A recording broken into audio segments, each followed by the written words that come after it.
అనంతపురం జిల్లా రాప్తాడు మండల కేంద్రంలోని హైస్కూల్ నందు విద్యార్థుల తల్లిదండ్రులు ఉపాధ్యాయులు ఆత్మీయ మెగా సమావేశం నిర్వహించారు. ఈ సమావేశంలో ఎమ్మెల్యే పరిటాల సునీత మాట్లాడుతూ గతంలో ప్రైవేట్ స్కూల్లోనే ఈ కార్యక్రమాలు జరిగేవని, ఇప్పుడు నారా లోకేష్ ప్రభుత్వ స్కూల్లో కూడా వాటి అభివృద్ధి కొరకు ఈ కార్యక్రమాలు నిర్వహించడం చాలా మంచి పరిణామమని అన్నారు.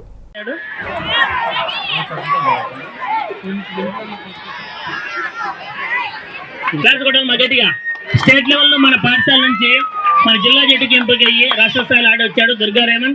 అదేవిధంగా టీ హేమలత తొందరవాళ్ళమ్మా. టీ హేమలత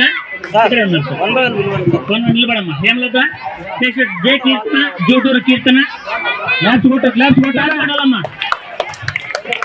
జూటూరు కీర్తన, పామల నవ్య, నెక్స్ట్ భవిత,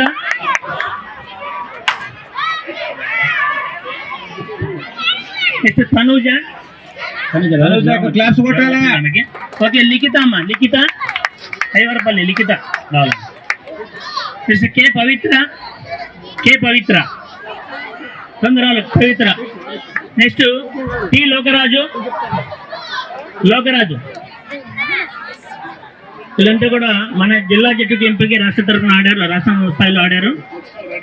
జే లోహిత్ రాజు, అంటే వీళ్ళిద్దరు ట్విన్స్, ఇద్దరికి కూడా వేసి ఒకసారి ఫోటో తీసుకోండి. అట్లా ఇద్దరు ట్విన్స్ చాలా మంచి ప్లేయర్స్, లోకరాజు లోహిత్ రాజు.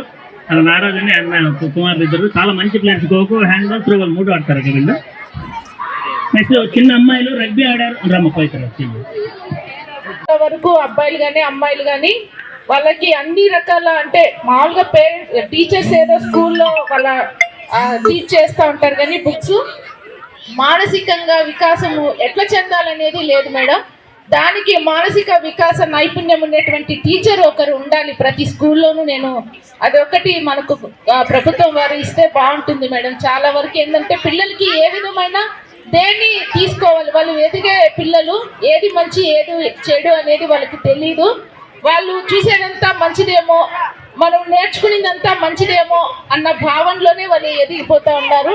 కాబట్టి వాళ్ళని మానసికంగా ట్రైన్ చేసే ఒక టీచర్ అయితే ఖచ్చితంగా కావాలి ఈ ఆధునిక కాలంలో అని నేను తెలియజేస్తున్నాను మేడం. ఇదొక్కటి మన ప్రభుత్వం దృష్టికి తీసుకెళ్ళి రెండింటినీ కూడా ప్రొవైడ్ చేస్తే మంచిగా ఉంటుంది. అన్ని పాఠశాలలోనూ ఒకే రోజే జరగాల ఈ మెగా పీటీఎం అని చెప్పేసి చెప్తున్నారు. అందరూ కూడా పేరెంట్స్, నాకు తెలిసి ఎక్కడ కూడా ఇంతమంది పేరెంట్స్ అటెండ్ కాలేదు గతంలో. ఇప్పుడు చూస్తే చాలా ఆనందంగా ఉంది. అంత ఇంటూ కొంతమంది అయినా పేరెంట్స్ ఒక బాధ్యతగా తీసుకొని హాజరైనందుకు అందరికీ కూడా ధన్యవాదాలు తెలుపుతున్నాను. అలాగే పిల్లలందరూ కూడా, టీచర్స్ అందరూ కూడా మీరు ముగ్గురు సమ్మిళితమైతేనే పిల్లలకి మంచి భవిష్యత్తును మనం ఇవ్వగలుగుతాం. కాబట్టి టీచర్స్ కూడా ఎవ్రీ మంత్ ఒక్కసారైనా ఇట్లా చేస్తే బాగుంటుందని నా ఉద్దేశం sir. Thank you sir. Thank you.